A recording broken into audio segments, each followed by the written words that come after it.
Halo sahabat entrepreneur, jumpa lagi dengan saya Coach Yan Cecan. Pada kesempatan ini kita akan membahas satu topik yang menarik, keren, yaitu tentang generasi sandwich atau sandwich generation. Kalau mau tahu lebih lanjut tentang informasi dan pembahasan video ini, please subscribe video ini, bantu saya untuk memperbesar channel ini supaya dapat memberikan manfaat yang lebih banyak, karena setiap minggu saya berkomitmen untuk mengupload satu video baru yang berisikan edukasi, informasi, dan pengetahuan-pengetahuan tentang keuangan, bisnis, leadership, motivasi, family, dan sesuatu yang memberdayakan kita. Kasih like juga, silakan tulis komennya. Mari kita bahas, apa sih itu sandwich generation? Pada umumnya kita sudah tahu orang-orang tertentu yang lahir di era pasca Perang Dunia Kedua usai, yaitu tahun 45-an sampai tahun 65 gitu kurang lebih, itu baby boomer. Kemudian dari tahun 65 sampai tahun menjelang tahun 80 lah, itu ada generasi yang sudah dikatakan seperti saya ini yang kolonial. Namun belakangan muncul ada generasi X, generasi Z, generasi Z bahkan.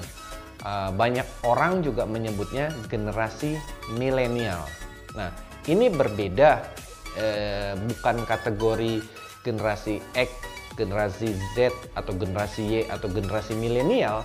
Yang disebut dengan sandwich generation itu adalah ibaratnya seperti sandwich itu ada dua tangkap ya, roti atas dan bawah, di tengah-tengahnya ada isinya.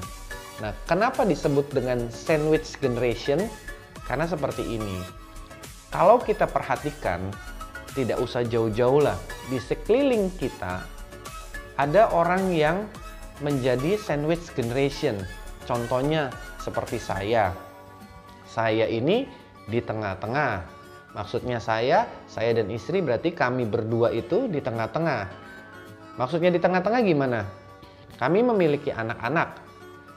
Karena kami memiliki anak-anak dan kami bertanggung jawab, sudah pasti kami memberikan makan pada mereka, menyekolahkan mereka, membiayai kehidupan mereka sampai mereka dinyatakan dewasa dan bertanggung jawab atas dirinya, yaitu usia 23 tahun. Nah, sementara kami berjuang untuk memenuhi kebutuhan kami dan membesarkan anak-anak, secara sadar maupun tidak sadar, kami juga memberikan support kepada orang tua kami masing-masing. Kalau saya kebetulan papa mama sudah tidak ada, dan kalau istri tinggal mamanya. Jadi kami menyupport mamanya, membiayai di hari tuanya. Itu adalah contoh sandwich generation. Nah, kenapa saya ingin membahas hal ini? Ini adalah sesuatu yang menarik yang dengan atau tanpa disadari akan banyak orang-orang masuk dalam kategori sandwich generation jika sebagai orang tua, saya atau kita tidak mempersiapkan anak-anak kita, termasuk diri kita. Sebagai contoh, kalau misalnya Anda yang sudah berusia 45, 50, atau bahkan 55, anak-anak Anda mungkin usianya sudah sekitar 20, 25, bahkan 30 tahun. Pertanyaannya, apakah pada saat kita pensiun di usia 60, 65, itu kita bisa membiayai hidup kita untuk melanjutkan sisa hidup kita secara mandiri? Itu pertanyaannya. Jika kita tidak bisa menyediakan berapapun dananya untuk kebutuhan basic saja, otomatis kita akan minta bantuan pada yang paling dekat adalah anak atau mungkin saudara. Kalau kita minta bantuan pada anak-anak, anak yang terlahir saat ini usia 25, 30 tahun, 10 tahun kemudian, mereka juga menikah dan punya anak. Mereka menjadi sandwich generation. belum terlambat untuk menghindari hal ini. Apa yang harus kita lakukan di sisa waktu mungkin 5 tahun, 10 tahun, atau bahkan 15 tahun sebelum kita pensiun? Yaitu kita merencanakan keuangan melalui pekerjaan atau bisnis kita. Jadi ada dana yang secara sengaja besarannya tergantung kita sisihkan, yang tujuannya adalah untuk bekal pensiun kita. Jika kita tidak melakukan hal ini atau kita tidak memiliki aset tertentu untuk membiayai pensiun kita, maka secara tidak langsung kita akan membuat anak-anak kita menjadi sandwich generation.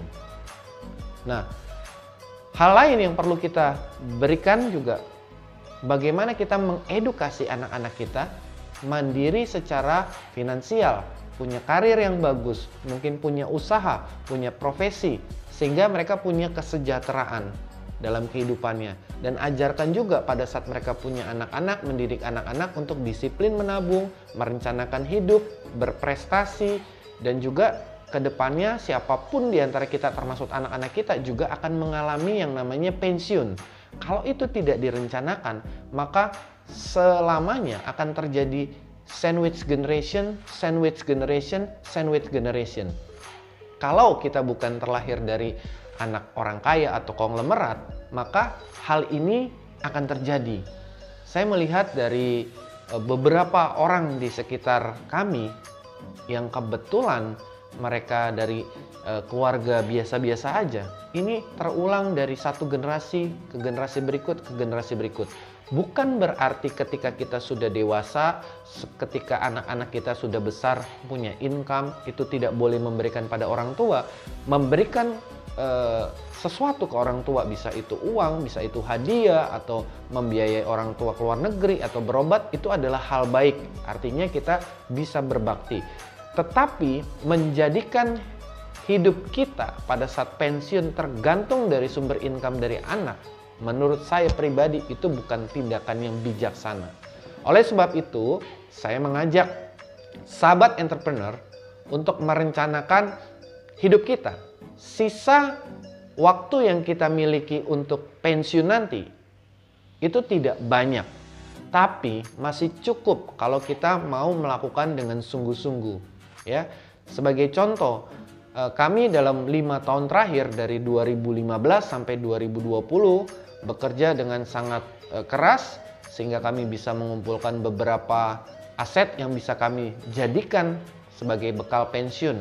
Dan 5 tahun kedua ini dari 2021 sampai 2025 kami merencanakan juga menghitung dengan baik dan benar bagaimana pendidikan anak-anak sudah bisa tercover sampai kuliah.